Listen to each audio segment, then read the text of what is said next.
Vous écoutez WBCQ, diffusant la radio World's Last Chance depuis Monticello, Maine, USA.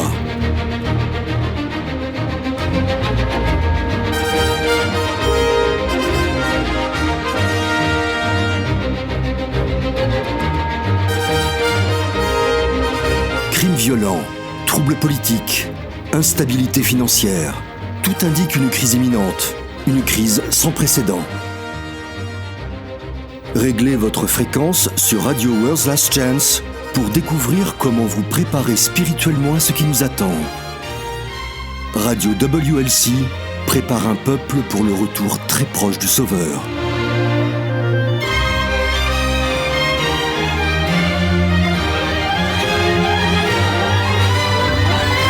Comment garder une foi solide face à une perte dévastatrice ou à des circonstances vraiment catastrophiques ? Comment pouvez-vous continuer à faire confiance à Yah quand vous luttez contre des problèmes de santé chroniques ou contre la dépression ou quand vos prières ne semblent pas aller plus haut que votre plafond ? C'est une lutte à laquelle beaucoup d'entre nous sont confrontés quand nous avons l'impression que nos prières ne sont pas exaucées. Bien sûr, nous nous disons, parfois Yah dit oui, parfois il dit non et parfois il dit d'attendre un peu. Mais quand vous êtes dans un besoin désespéré, vous ne voulez pas entendre « attends un peu ».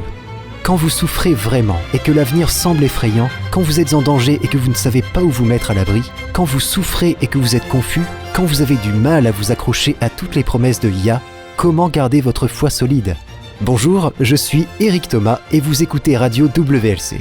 Un verset biblique qui a longtemps été très encourageant pour moi est Jacques 1, verset 5 qui nous dit « Si quelqu'un d'entre vous manque de sagesse, qu'il la demande à Yah, qui donne à tous simplement et sans reproche, et elle lui sera donnée. » Yahuwah ne nous gronde pas et ne nous reproche pas d'être dans le besoin. Si nous avons besoin d'aide, de sagesse et de conseils, nous pouvons lui demander et il nous aidera.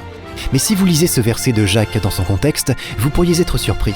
Les versets 6 et 7 de Jacques 1 nous disent « Mais qu'il la demande avec foi, sans douter, car celui qui doute est semblable au flot de la mer, agité par le vent et poussé de côté et d'autre. Qu'un tel homme ne s'imagine pas qu'il recevra quelque chose de Yahuwah. » Cela nous donne une perspective un peu différente.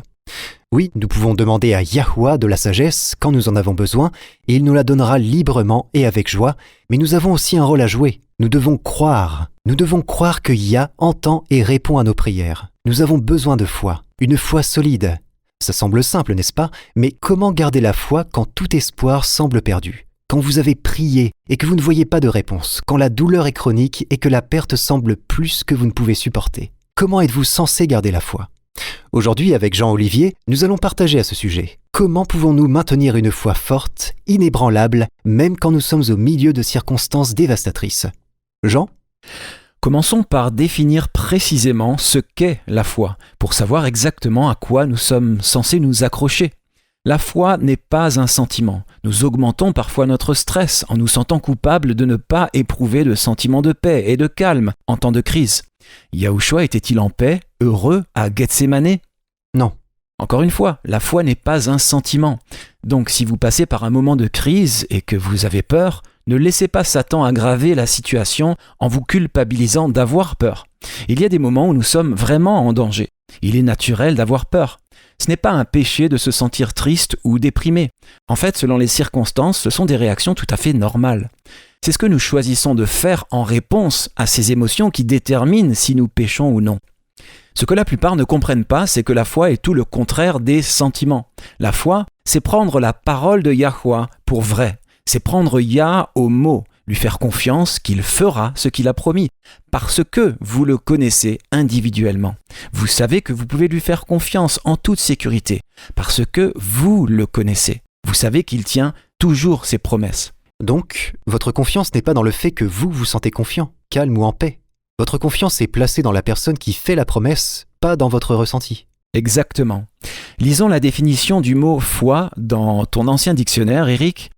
Éric possède un excellent dictionnaire de presque 200 ans, il me semble, et les définitions qu'il contient sont très précises. Elles sont aussi bien plus descriptives que celles de nos dictionnaires modernes. D'accord, la foi, je cite, « croyance ». Assentiment de l'esprit à la vérité de ce qui est déclaré par un autre, en s'appuyant sur son autorité et sa véracité sans aucune autre preuve. Le jugement que ce qu'un autre déclare ou témoigne est la vérité. Voilà pourquoi nous disons que la foi n'est pas un sentiment. C'est simplement la conviction que ce que quelqu'un dit est vrai en se basant uniquement sur ce que l'on sait de cette personne. Donc si vous voulez maintenir une foi forte, même dans une période de crise, concentrez votre attention sur ce que vous savez du caractère de Yah, vos expériences passées où il a tenu sa parole envers vous. Et pas seulement dans vos propres expériences, pensez au moment où il a tenu sa parole envers d'autres personnes aussi. Comme le dit le chant évangélique, ce qu'il a fait pour d'autres, il le fera pour vous. Amen. Parce que les interactions de Yah avec les humains sont toutes conçues pour nous permettre d'apprendre à le connaître par nous-mêmes. Comme nous le disons à la fin de chaque émission, il veut que nous apprenions qu'on peut lui faire confiance en toute sécurité. C'était le but de ces interactions avec Israël dans leur pérégrination dans le désert. Ils ont été piégés au bord de la mer Rouge, il a séparé les eaux. Ils ont été à court d'eau et la seule eau disponible n'était pas potable, il a purifié l'eau. Ils n'avaient plus de nourriture, il leur a donné la manne. Il leur a même fourni de l'ombre dans le désert sous la forme d'une colonne de nuages. Chaque crise a été une occasion pour eux d'apprendre à lui faire confiance. Lisons Exode 19, versets 3 à 6. Yahweh parle à Moïse et lui dit que les événements qui se sont produits ont été pour que le peuple apprenne à lui faire confiance. Moïse monta vers Élohim, et Yahweh l'appela du haut de la montagne en disant « Tu parleras ainsi à la maison de Jacob, et tu diras aux enfants d'Israël, vous avez vu ce que j'ai fait à l'Égypte, et comment je vous ai porté sur des ailes d'aigle et amené vers moi. Maintenant, si vous écoutez ma voix, et si vous gardez mon alliance, vous m'appartiendrez entre tous les peuples, car toute la terre est à moi. Vous serez pour moi un royaume de sacrificateurs et une nation sainte. Voilà les paroles que tu diras aux enfants d'Israël. » Cette image de Yahweh comme un aigle protégeant ses petits est répétée dans Deutéronome 32. Voyons ce passage où nous avons aussi l'image d'un parent qui instruit ses jeunes. Quel verset ? Les versets 10 à 12. Ok, ça parle de Yahweh. Il est dit, il l'a trouvé dans une contrée déserte, dans une solitude aux effroyables hurlements. Il l'a entouré, il en a pris soin. Il l'a gardé comme la prunelle de son œil. Pareil à l'aigle qui éveille sa couvée, voltige sur ses petits, déploie ses ailes, les prend, les porte sur ses plumes. Yahweh seul a conduit son peuple, et il n'y avait avec lui aucun dieu étranger.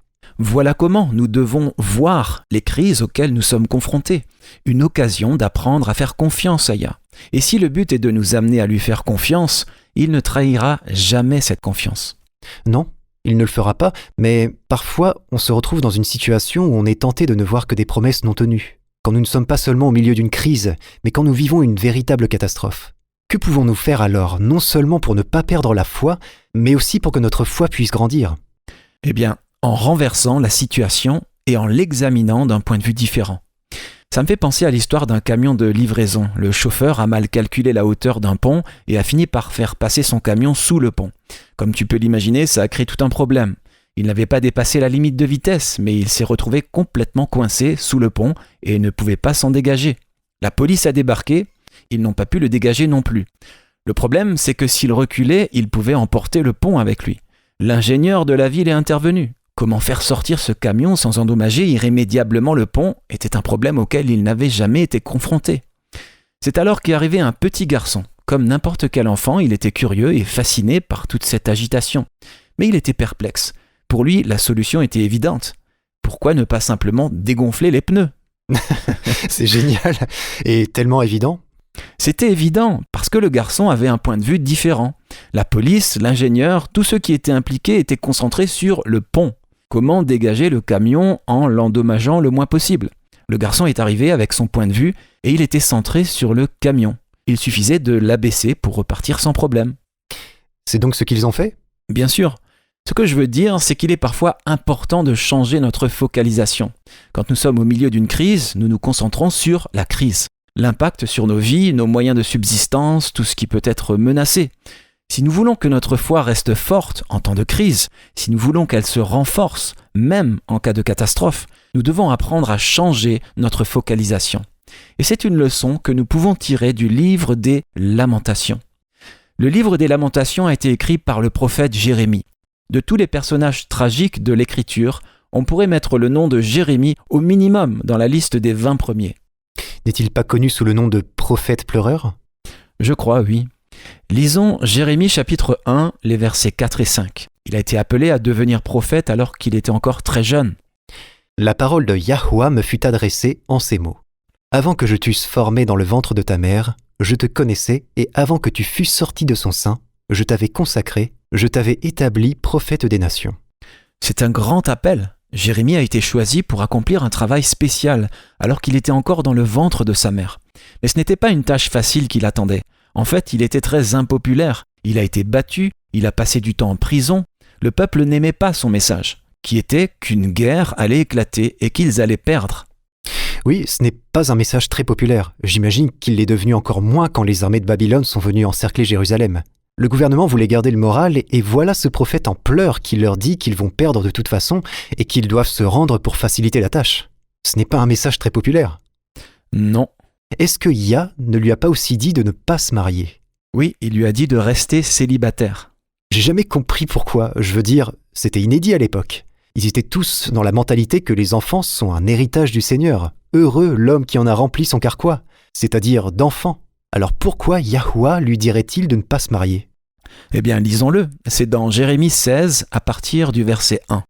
La parole de Yahuwah me fut adressée en ces mots. Tu ne prendras point de femme, et tu n'auras dans ce lieu ni fils ni fille.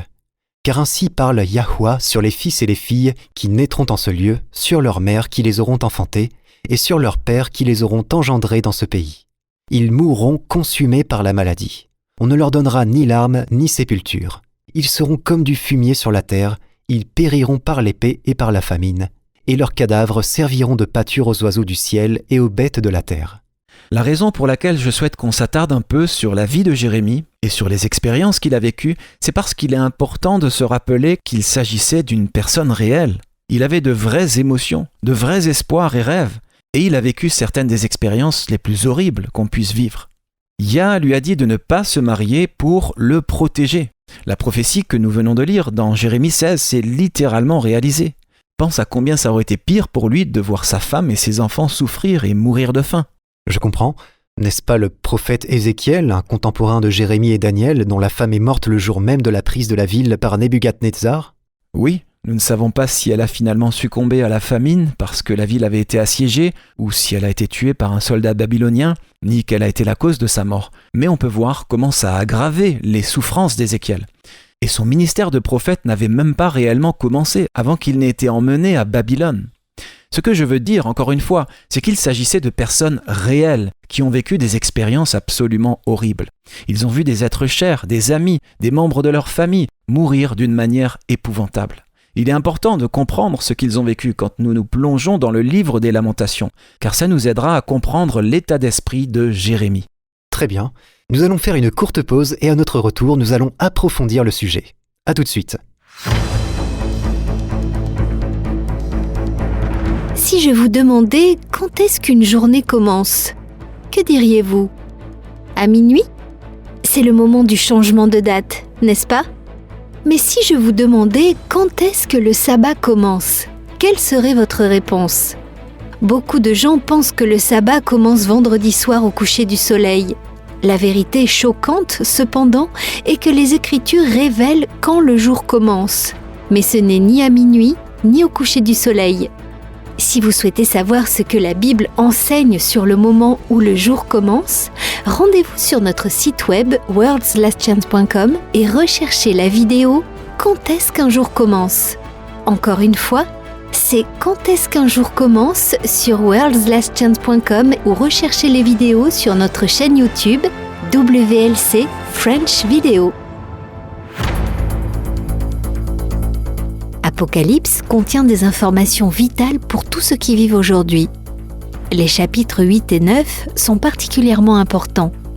Ils prédisent des événements cruciaux qui auront lieu dans un avenir proche. Ils sont décrits comme 7 trompettes. Quand ces 7 trompettes commenceront à sonner, nous saurons que nous sommes à quelques mois du retour de Yahushua. Pour en savoir plus, visitez notre site web worldslastchance.com. Nous avons beaucoup d'articles et de vidéos couvrant plusieurs aspects de ce sujet des plus importants. C'est sur worldslastchance.com. Visitez notre site dès aujourd'hui. Il ne reste plus beaucoup de temps.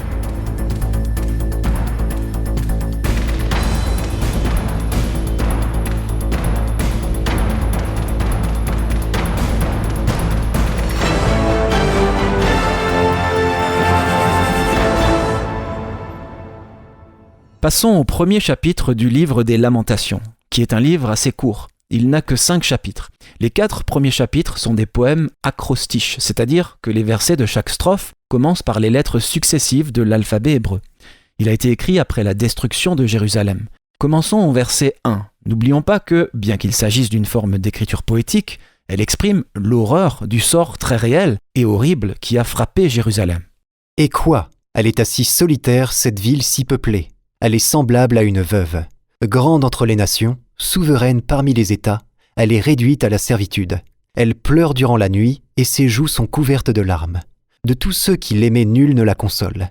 Tous ses amis lui sont devenus infidèles. Ils sont devenus ses ennemis. Juda est en exil, victime de l'oppression et d'une grande servitude. Il habite au milieu des nations, et il n'y trouve point de repos. Tous ses persécuteurs l'ont surpris dans l'angoisse. Ses oppresseurs triomphent, ses ennemis sont en paix, car Yahuwah l'a humilié. À cause de la multitude de ses péchés, ses enfants ont marché captifs devant l'oppresseur. La fille de Sion a perdu toute sa gloire. Ses chefs sont comme des cerfs qui ne trouvent point de pâture, et qui fuient sans force devant celui qui les chasse.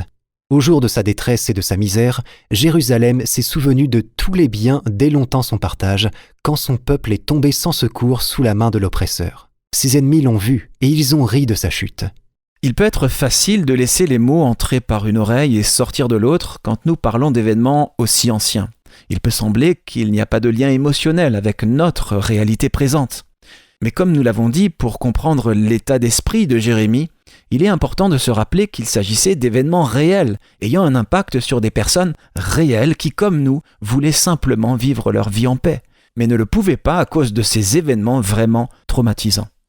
Pour faire une comparaison moderne, ce serait comme le massacre ou viol de Nankin, le bombardement de Dresde et la campagne de bombardement de Londres, le Blitz, réunis en un seul événement, en y ajoutant encore les famines de terreur de Staline. Le genre d'expérience qui crée un traumatisme et un syndrome de stress post-traumatique pour plus d'une génération. Jérémie, donc, est un homme âgé à ce stade. Il a passé sa vie à prévenir que ça allait arriver. Il a passé du temps enfermé dans une tour parce que ses avertissements étaient considérés comme politiquement subversifs. Il ne s'est jamais marié. Il a enduré la colère, les moqueries et les mauvais traitements pour avoir rempli sa mission ordonnée par Yah. Il savait que la destruction allait venir. Et pourtant, quand elle s'est finalement produite, c'était tellement mauvais qu'il a trouvé sa propre foi en train de lutter pour réconcilier l'ampleur de l'horreur dont il était témoin avec ce qu'il connaissait du caractère de Yah. Que dit-il dans Jérémie 31, verset 3 ? De loin, Yahuwah se montre à moi. Je t'aime d'un amour éternel. C'est pourquoi je te conserve ma bonté.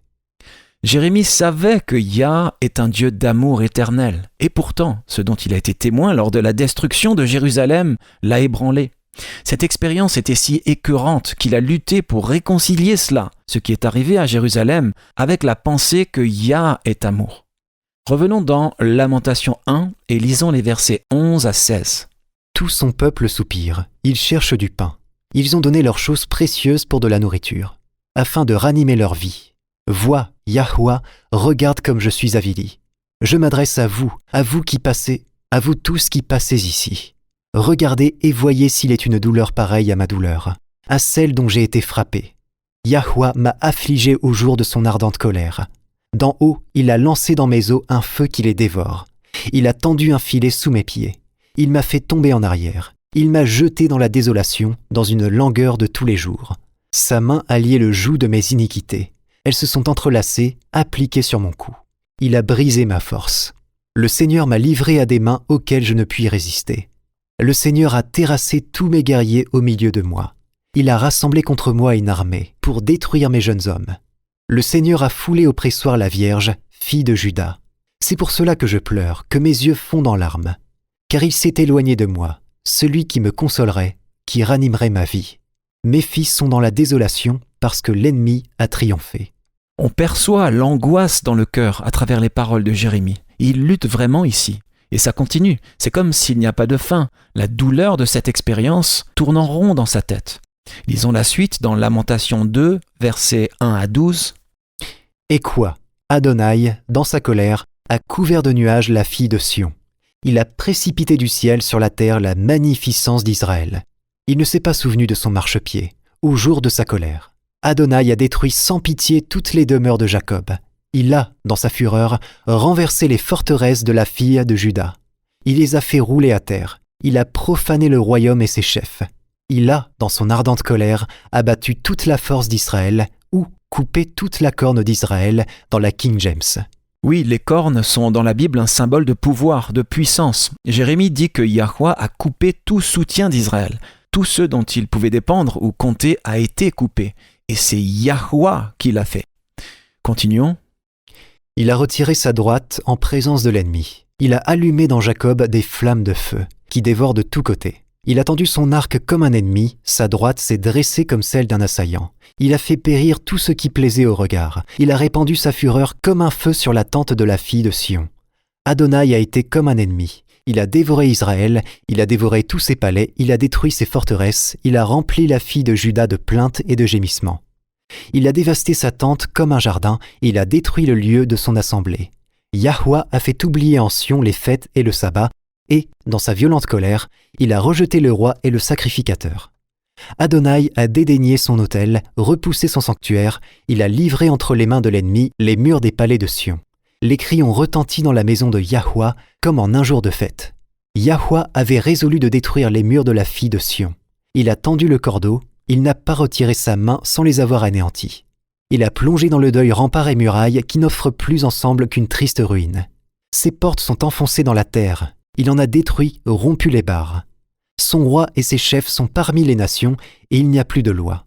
Même les prophètes ne reçoivent aucune vision de Yahweh. Les anciens de la fille de Sion sont assis à terre, ils sont muets, ils ont couvert leur tête de poussière, ils se sont revêtus de sacs. Les vierges de Jérusalem laissent retomber leur tête vers la terre. Mes yeux se consument dans les larmes, mes entrailles bouillonnent, ma bile se répand sur la terre. À cause du désastre de la fille de mon peuple, des enfants et des nourrissons en défaillance dans les rues de la ville. Ils disaient à leur mère, « Où y a-t-il du blé et du vin ?» Et ils tombaient comme des blessés dans les rues de la ville, ils rendaient l'âme sur le sein de leur mère. Ce sont là des mots très forts. C'est Yahweh qui a été comme un ennemi. Yahweh a retiré sa protection de Juda. Yahweh a détruit Jérusalem. Yahweh a multiplié le deuil et les lamentations. C'est Yah qui l'a fait. On dirait presque qu'il blâme Yah. On pourrait le penser émotionnellement, oui. Mais c'est là que le premier rayon de lumière, la première étincelle de compréhension commence à apparaître. Verset 17. Yahweh a exécuté ce qu'il avait résolu, il a accompli la parole qu'il avait dès longtemps arrêtée. Il a détruit sans pitié, il a fait de toi la joie de l'ennemi, il a relevé la force de tes oppresseurs.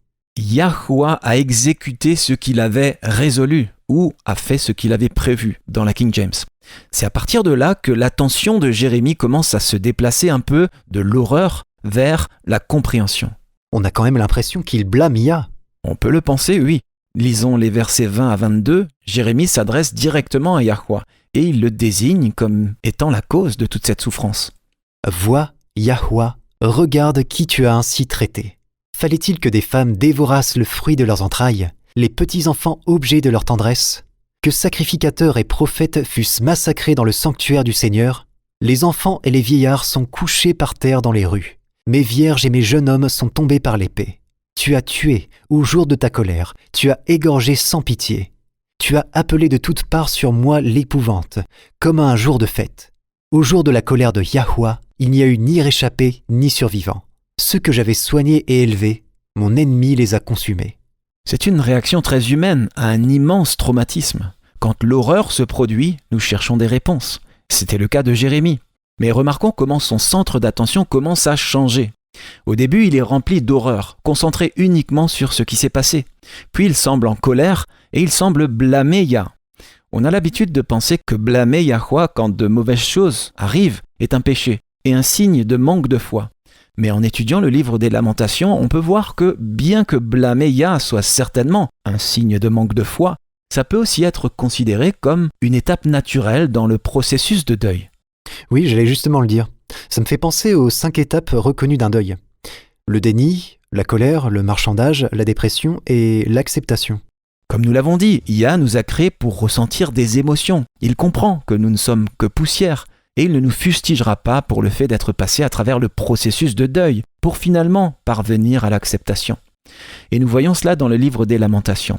Pour Jérémie, il n'y a pas eu de négociation, c'était déjà fait. Mais voyons comment il traite sa colère. Et une partie de sa colère semble consister à tenir Yah pour responsable de la destruction de Jérusalem. Personnellement, j'ai toujours hésité à faire ça. Mais comme nous allons le voir, ça peut être en fait une étape parmi d'autres pour arriver au stade final du processus de deuil, qui est l'acceptation. Commençons au verset 1 du chapitre 3. Remarquons ici que l'état émotionnel de Jérémie est encore plus fort qu'au chapitre 2. Il semble même se diriger vers la dépression en face de tout ce à quoi il est confronté. « Je suis l'homme qui a vu la misère sous la verge de sa fureur. Il m'a conduit, mené dans les ténèbres et non dans la lumière. Contre moi, il tourne et retourne sa main tout le jour. Il a fait dépérir ma chair et ma peau, il a brisé mes os. Il a bâti autour de moi, il m'a environné de poison et de douleur.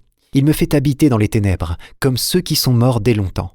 Il m'a entouré d'un mur pour que je ne sorte pas. Il m'a donné de pesantes chaînes. J'ai beau crier et implorer du secours, il ne laisse pas accès à ma prière. Il a fermé mon chemin avec des pierres de taille. Il a détruit mes sentiers. Il a été pour moi un ours en embuscade, un lion dans un lieu caché. Il a détourné mes voies, il m'a déchiré, il m'a jeté dans la désolation. Il a tendu son arc et il m'a placé comme un but pour sa flèche. Il a fait entrer dans mes reins les traits de son carquois. Je suis pour tout mon peuple un objet de raillerie, chaque jour l'objet de leurs chansons. Il m'a rassasié d'amertume, il m'a enivré d'absinthe. Il a brisé mes dents avec des cailloux, il m'a couvert de cendres. Tu m'as enlevé la paix, je ne connais plus le bonheur. Et j'ai dit, ma force est perdue, je n'ai plus d'espérance en Yahweh. Il éprouve des émotions vraiment négatives. Nous n'aimons pas ressentir ce genre d'émotions. Alors trop souvent, nous avons tendance à les supprimer ou à nous sentir coupables de les éprouver, comme si ressentir des émotions négatives était un péché. Mais ce n'est pas le cas. Yahushua à la croix a ressenti des émotions négatives quand il a dit « Mon Dieu, pourquoi m'as-tu abandonné ?» Ce n'est pas un péché de ressentir d'énormes émotions, mais si nous les réprimons, nous n'atteindrons jamais le point d'acceptation. Et c'est l'étape que nous devons atteindre si nous voulons que notre foi grandisse au travers des épreuves. Continuons à lire, verset 19. Nous pouvons voir que Jérémie arrive à une prise de conscience, et c'est cette prise de conscience qui, en fin de compte, augmente sa foi et approfondit sa confiance dans l'amour de Yah. Quand je pense à ma détresse et à ma misère, à l'absinthe et au poison, quand mon âme s'en souvient, elle est abattue au-dedans de moi. Voici ce que je peux repasser en mon cœur, ce qui me donnera de l'espérance. Les bontés de Yahweh ne sont pas épuisées. Ses compassions ne sont pas à leur terme. Elles se renouvellent chaque matin. Oh, que ta fidélité est grande!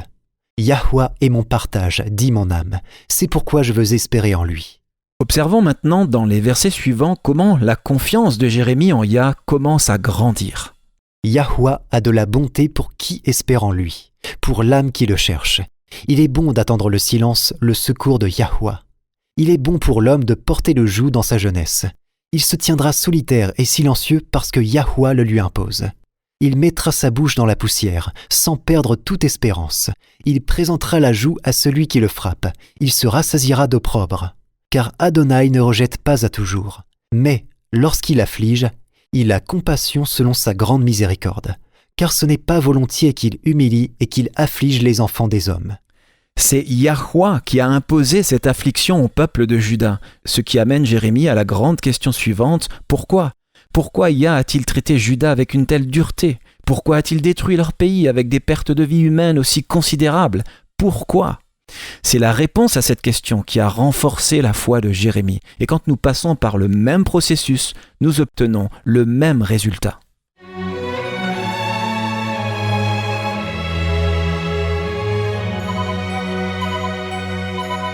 Vous écoutez la radio World's Last Chance sur WBCQ à 9330 kHz sur la bande des 31 mètres. Radio World's Last Chance prépare un peuple pour le retour très proche du Sauveur.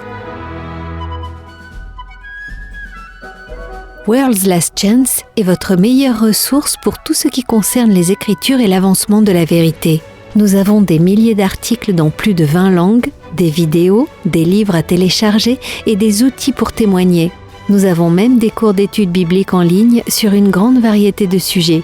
L'équipe WLC étudie constamment et partage ce qu'elle apprend avec les autres.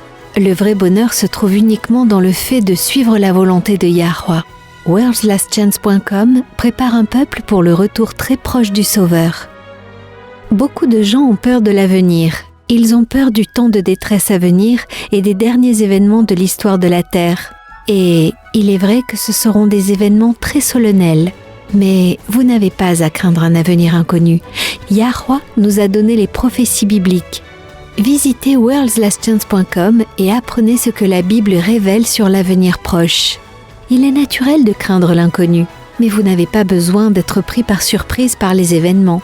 Étudiez les prophéties dès aujourd'hui sur worldslastchance.com. La percée de Jérémie dans sa compréhension vient quand il se souvient du caractère de Yah. Il se souvient que Yah est bon pour ceux qui se confient en lui, qu'il ne rejette pas pour toujours, parce que sa compassion est grande.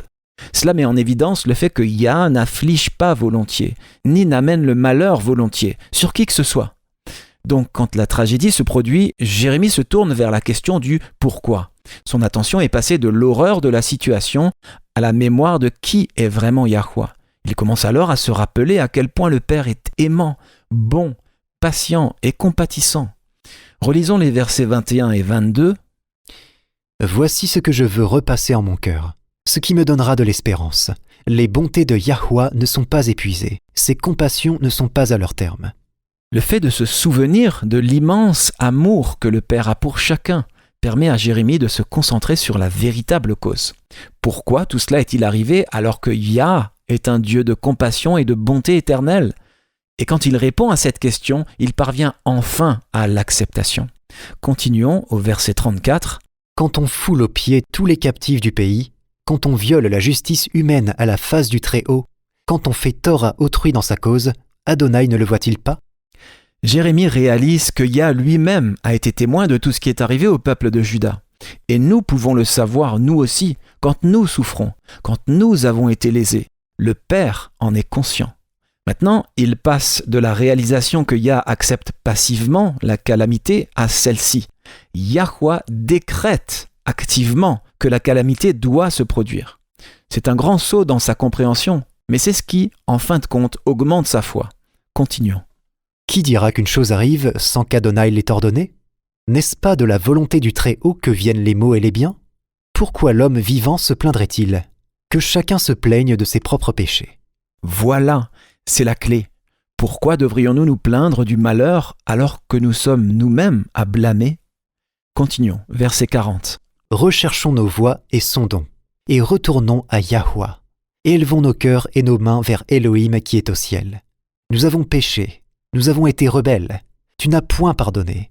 Tu t'es caché dans ta colère et tu nous as poursuivis. Tu as tué sans miséricorde. Tu t'es enveloppé d'un nuage pour fermer accès à la prière. Tu nous as rendu un objet de mépris et de dédain au milieu des peuples.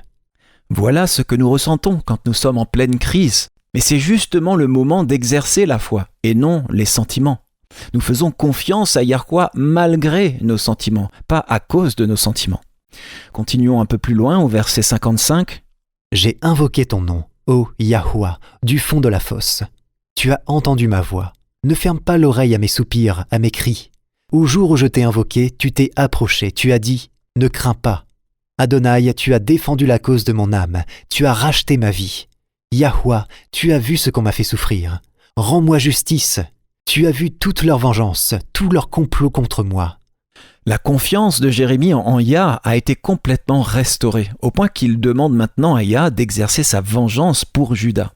Oui, Juda était puni pour ses péchés, mais les Babyloniens sont allés trop loin, et maintenant, avec sa foi dans l'amour et la justice de Yah, restaurée, Jérémie demande que justice soit rendue au nom de Juda. Lisons les versets 63 à 66. « Regarde quand ils sont assis et quand ils se lèvent. Je suis l'objet de leurs chansons. Tu leur donneras un salaire, ô Yahweh, selon l'œuvre de leurs mains. Tu les livreras à l'endurcissement de leur cœur, à ta malédiction contre eux. Tu les poursuivras dans ta colère et tu les extermineras de dessous les cieux, ô Yahweh. » C'est tout un changement.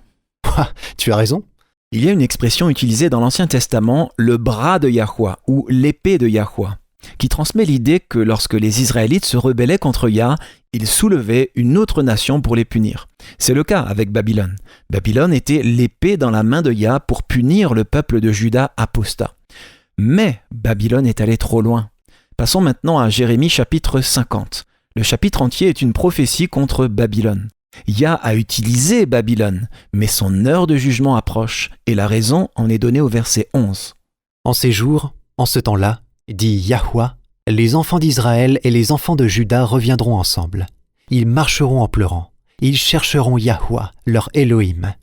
Ils s'informeront du chemin de Sion. Ils tourneront vers elle leur regard.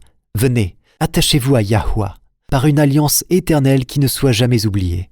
Mon peuple était un troupeau de brebis perdues. Leurs bergers les égaraient, les faisaient errer par les montagnes. Elles allaient des montagnes sur les collines, oubliant leurs bercailles. Tous ceux qui les trouvaient les dévoraient, et leurs ennemis disaient « Nous ne sommes point coupables, puisqu'ils ont péché contre Yahweh, la demeure de la justice, contre Yahweh, l'espérance de leur père. Fuyez de Babylone, sortez du pays des Chaldéens, et soyez comme des boucs à la tête du troupeau. Car voici, je vais susciter et faire monter contre Babylone une multitude de grandes nations du pays du septentrion, ou du nord dans d'autres versions. Elles se rangeront en bataille contre elle et s'en empareront. Leurs flèches sont comme un habile guerrier, qui ne revient pas à vide. Et la Chaldée sera livrée au pillage. Tous ceux qui la pilleront seront rassasiés, dit Yahweh. Car vous étiez dans la joie, dans l'allégresse, vous qui avez pillé mon héritage, ou qui avez détruit mon héritage dans la King James. Yahweh a utilisé Babylone pour punir Juda qui s'est égaré. Mais les Babyloniens y ont pris plaisir. Ils sont allés trop loin. Et maintenant, Yah va punir Babylone. Ça montre à quel point sa confiance en Yah a ressurgi, mais pourquoi ? Qu'est-ce qui a changé sa perspective à ce point ? Parce qu'il s'est souvenu que ce châtiment, aussi sévère soit-il, était lui-même un accomplissement de la prophétie. Allons dans Deutéronome. Juste avant sa mort, Moïse a assemblé les enfants d'Israël et leur a rappelé l'accord d'alliance qu'ils avaient conclu avec Yah. L'accord était que s'ils lui restaient fidèles, ils recevraient de riches bénédictions pour leur obéissance. Mais Yah a également défini les conséquences s'ils se rebellaient contre lui et se tournaient vers d'autres dieux. Nous n'avons pas le temps de tout lire, mais lisons le résumé. C'est Deutéronome 29, les versets 24 à 28. Toutes les nations diront « Pourquoi Yahweh a-t-il ainsi traité ce pays ? Pourquoi cette ardente, cette grande colère ?» Et l'on répondra « C'est parce qu'ils ont abandonné l'alliance contractée avec eux par Yahweh, le Elohim de leur père, lorsqu'il les fit sortir du pays d'Égypte. C'est parce qu'ils sont allés servir d'autres dieux et se prosterner devant eux, des dieux qu'ils ne connaissaient point et que Yahweh ne leur avait point donné en partage. Alors la colère de Yahweh s'est enflammée contre ce pays. Et il a fait venir sur lui toutes les malédictions écrites dans ce livre. Yahweh les a arrachés de leur pays avec colère, avec fureur, avec une grande indignation, et il les a jetés sur un autre pays comme on le voit aujourd'hui. Jérémie connaissait cette prophétie. Toute sa vie, il a averti Juda des conséquences de la rébellion contre Yah. Il savait que leur rébellion se terminerait par un châtiment. Ça avait toujours été le cas, et ça le sera encore. C'est en se souvenant de cela qu'il a changé de perspective. Il a réalisé que le fait même que Juda ait été conquis était en soi l'accomplissement, en quelque sorte, d'une promesse. Ce n'est pas une belle promesse. Ce n'est pas une promesse qu'on souhaite voir s'accomplir, mais c'est tout de même une promesse. Et c'est ça qui lui a donné de l'espoir dans la situation extrêmement difficile dans laquelle Juda se trouvait. Passons au chapitre suivant, Deutéronome 30, commençons au verset 1. « Lorsque toutes ces choses t'arriveront, la bénédiction et la malédiction que je mets devant toi, si tu les prends à cœur au milieu de toutes les nations chez lesquelles Yahweh, ton Elohim, t'aura chassé, si tu reviens à Yahweh, ton Elohim, et si tu obéis à sa voix de tout ton cœur et de toute ton âme, toi et tes enfants, selon tout ce que je te prescris aujourd'hui, alors Yahweh, ton Elohim, ramènera tes captifs et aura compassion de toi. Il te rassemblera encore du milieu de tous les peuples chez lesquels Yahweh, ton Elohim, t'aura dispersé. » Juda a été emmené en captivité. Son peuple a été dispersé à Babylone. Mais la promesse était que, lorsque le peuple de Yah reviendrait à lui, il le rassemblerait à nouveau dans la terre promise. Voilà ce qui a renforcé la foi de Jérémie. Poursuivons notre lecture, verset 4. « Quand tu serais exilé à l'autre extrémité du ciel, Yahweh, ton Elohim, te rassemblera de là, et c'est là qu'il t'ira chercher. Yahweh, ton Elohim, te ramènera dans le pays que possédaient tes pères, et tu le posséderas. Il te fera du bien, et te rendra plus nombreux que tes pères. Yahweh, ton Elohim, circoncira ton cœur et le cœur de ta postérité, et tu aimeras Yahweh, ton Elohim, de tout ton cœur et de toute ton âme, afin que tu vives. Yahweh, ton Elohim, fera tomber toutes ces malédictions sur tes ennemis, sur ceux qui t'auront haï et persécuté. Et toi, tu reviendras à Yahuwah, tu obéiras à sa voix et tu mettras en pratique tous ces commandements que je te prescris aujourd'hui. Qu'est-ce que nous venons de lire au chapitre 50 de Jérémie? Que Babylone, conquérant de Juda, serait à son tour conquise. Voici une autre promesse. Verset 9. Yahuwah, ton Elohim, te comblera de biens en faisant prospérer tout le travail de tes mains, le fruit de tes entrailles, le fruit de tes troupeaux et le fruit de ton sol. Car Yahuwah prendra de nouveaux plaisirs à ton bonheur, comme il prenait plaisir à celui de tes pères, lorsque tu obéiras à la voix de Yahuwah, ton Elohim, en observant ses commandements et ses ordres écrits dans ce livre de la loi, lorsque tu reviendras à Yahuwah, ton Elohim, de tout ton cœur et de toute ton âme. Peu importe les erreurs que nous avons commises dans le passé, peu importe les mauvais choix ou les mauvaises décisions que nous avons prises, même quand nous souffrons des conséquences de nos mauvais choix, la promesse est que si nous revenons à Yah, il nous bénira. Cette promesse est répétée tout au long des écrits de Jérémie. Jérémie 3, verset 22 nous dit « Revenez, enfants rebelles, je pardonnerai vos infidélités. » Ou « Revenez, enfants égarés, et je vous guérirai de vos égarements » dans la King James. La force stupéfiante du châtiment a laissé Jérémie ébranlé. Mais en réfléchissant à tout cela, ses pensées sont revenues aux prophéties, non seulement que Yah avait données à travers lui, mais aussi à celles de Moïse. Et il a vu que Yah tient toujours ses promesses. Passons maintenant à Deutéronome 31 et commençons au verset 16. Yahuwah dit à Moïse, « Voici, tu vas être couché avec tes pères, et ce peuple se lèvera, et se prostituera après les dieux étrangers du pays au milieu duquel il entre. Il m'abandonnera, et il violera mon alliance que j'ai traitée avec lui. En ce jour-là, ma colère s'enflammera contre lui. Je les abandonnerai et je leur cacherai ma face. Il sera dévoré, il sera la proie d'une multitude de maux et d'afflictions, et alors il dira, « N'est-ce point parce que mon Elohim n'est pas au milieu de moi que ces maux m'ont atteint ? Et moi, je cacherai ma face en ce jour-là, à cause de tout le mal qu'il aura fait en se tournant vers d'autres dieux. Maintenant, écrivez ce cantique, enseigne-le aux enfants d'Israël, mets-le dans leur bouche, et que ce cantique me serve de témoin contre les enfants d'Israël. Car je mènerai ce peuple dans le pays que j'ai juré à ses pères de lui donner, pays où coule le lait et le miel.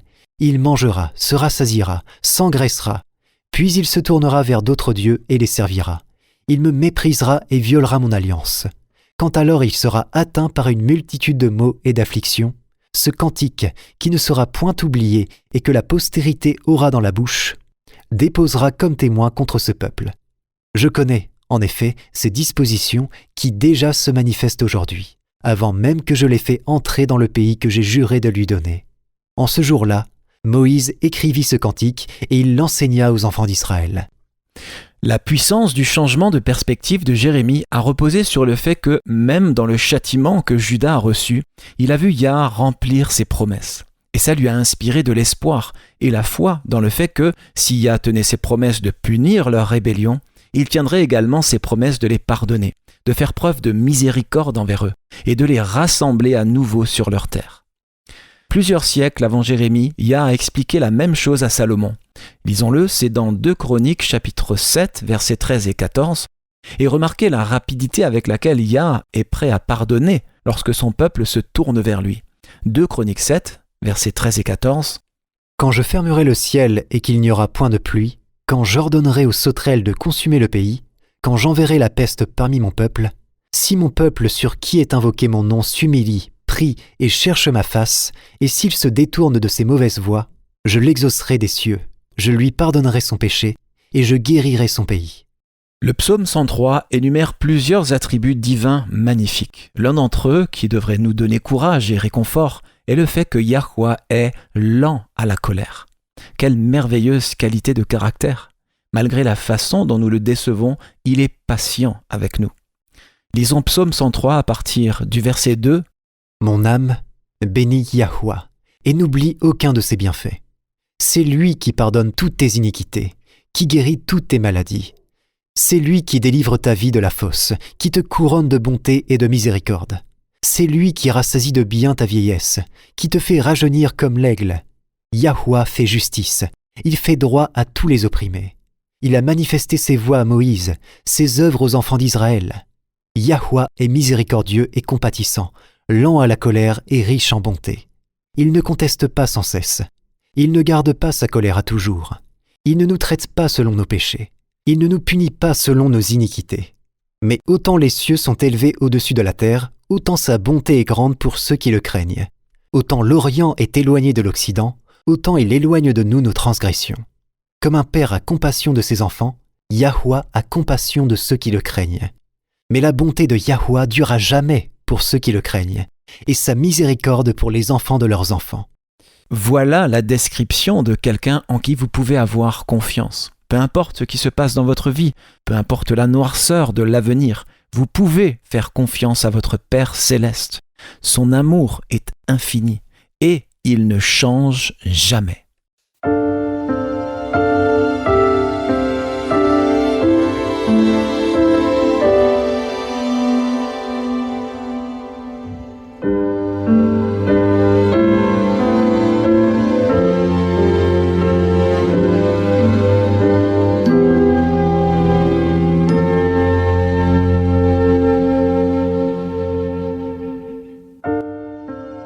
Vous écoutez Élise Blanc pour votre promesse quotidienne de la parole de Yah.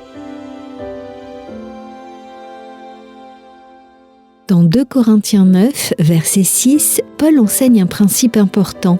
Il dit « Celui qui sème peu moissonnera peu, et celui qui sème abondamment moissonnera abondamment. » En 2018, Anjali Kripali et son père voyageaient de Mumbai à Udaipur.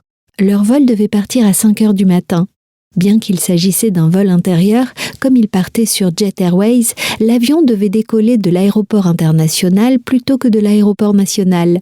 Quand ils ont demandé où se trouvait leur guichet d'enregistrement, un agent de sécurité leur a réservé une mauvaise surprise en les informant qu'ils se trouvaient dans le mauvais aéroport. Leur chauffeur de taxi, apprenant qu'ils étaient nouveaux à Mumbai, les avait déposés à l'aéroport national. Il était alors déjà 4 heures du matin. Anjali et son père se sont donc précipités dehors pour prendre un autre taxi vers le bon aéroport, situé à 15 minutes de là.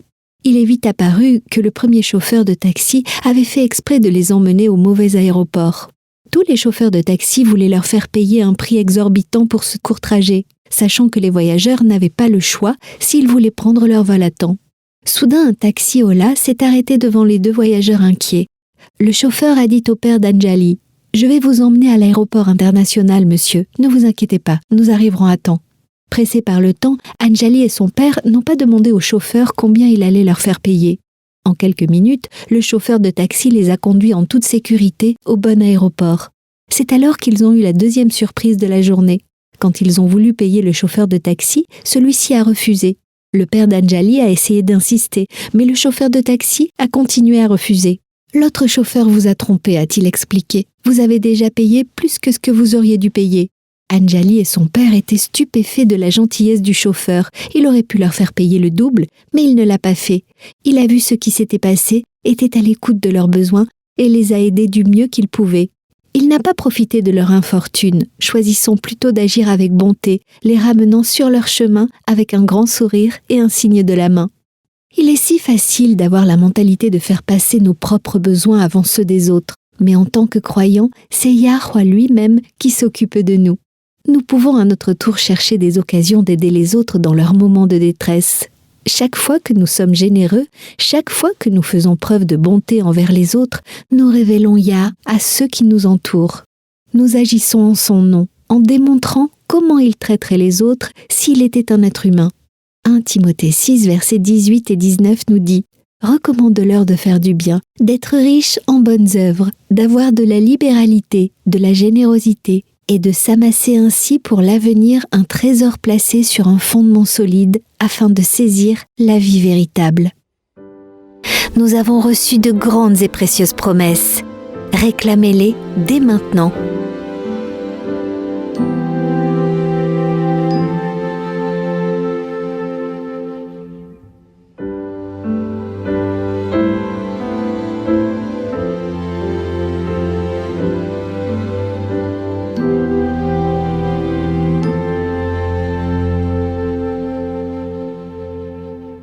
Jérémie a eu une réaction très humaine face à la destruction de sa ville bien-aimée.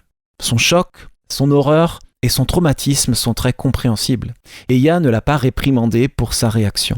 Même ce qui semble être sa colère, en demandant à Yah comment il pouvait faire une telle chose à son propre peuple, était compréhensible. Mais le fait est que Jérémie n'en est pas resté là. Il n'y a pas de mal à ressentir des émotions négatives quand nous vivons des expériences négatives. Mais nous ne devons pas en rester là. Vous pouvez questionner, vous pouvez pleurer, vous pouvez ressentir des émotions fortes, négatives. C'est un processus. Oui, et Yah est assez grand pour tout gérer. Mais le fait est qu'à travers tout cela, il ne faut pas cesser de croire.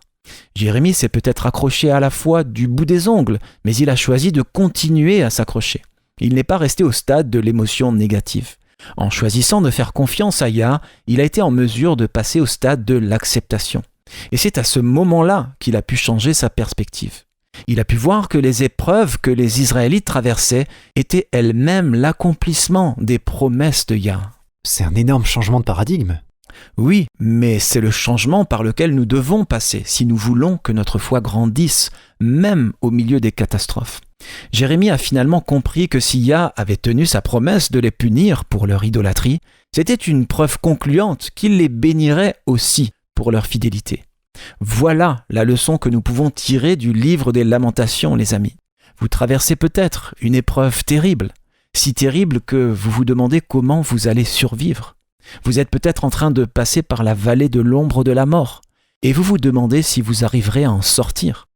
Vous êtes peut-être même tenté de dire que vous n'avez même pas envie d'en sortir. À quoi bon? Si vous vous trouvez dans une telle situation, je voudrais vous encourager à faire ce que Jérémie a fait. Changer de perspective. Cherchez l'accomplissement des promesses de Yah, même dans les pires circonstances. Et votre foi grandira pour faire face à l'urgence. Terminons par une promesse dans 1 Jean 5, les versets 4 et 5. Parce que tout ce qui est né de Yah triomphe du monde. Et la victoire qui triomphe du monde, c'est notre foi. Qui est celui qui a triomphé du monde, sinon celui qui croit que Yahushua est le fils de Yah? Amen. Je pense aussi à Jacques 1, verset 17 qui nous dit « Toute grâce excellente et tout don parfait descendent d'en haut, du Père des Lumières, chez lequel il n'y a ni changement ni ombre de variation. » Quand nous savons, par notre propre expérience personnelle, que Yah ne change jamais, qu'il est le même hier, aujourd'hui et pour toujours, que son amour pour nous ne change jamais, jamais, alors nous avons l'assurance dont nous avons besoin pour exercer la foi, même au milieu du pire. La seule chose qui ne faiblira jamais est notre connaissance du caractère de Yah. Et quand nous avons cette connaissance, cette certitude, nous pouvons lui faire confiance, peu importe ce qui se passe dans nos vies. C'est vrai, et c'est une leçon importante pour nous aider à traverser les jours qui viennent. Notre temps pour aujourd'hui est écoulé, amis auditeurs. Rejoignez-nous demain et d'ici là, rappelez-vous, Yahuwah vous aime et vous pouvez compter sur lui, lui faire confiance en toute sécurité, car il en est digne.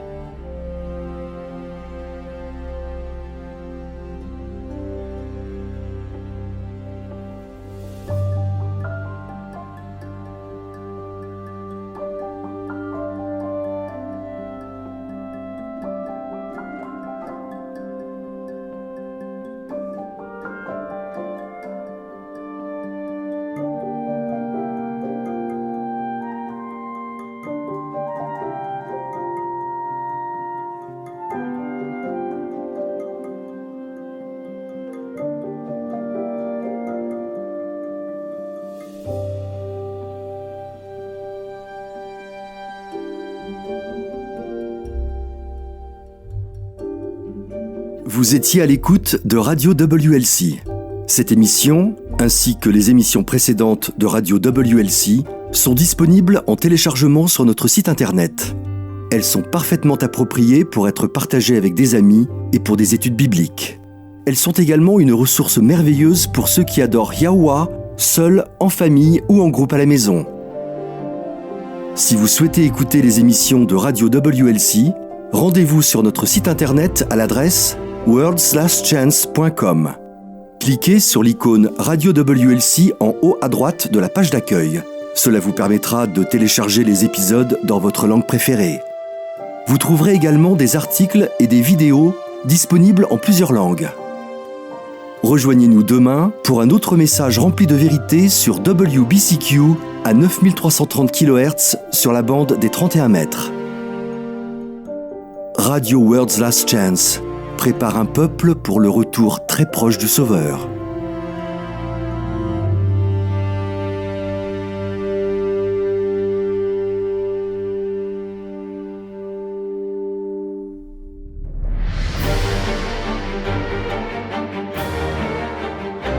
Apocalypse contient des informations vitales pour tous ceux qui vivent aujourd'hui.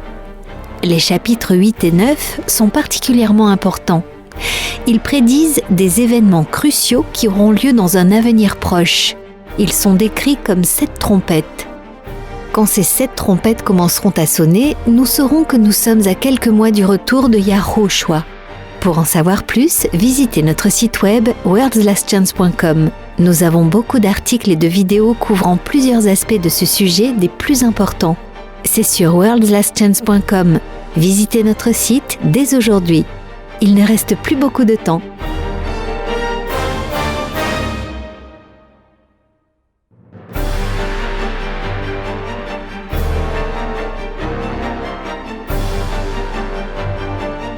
Le temps touche à sa fin, maintenant plus que jamais.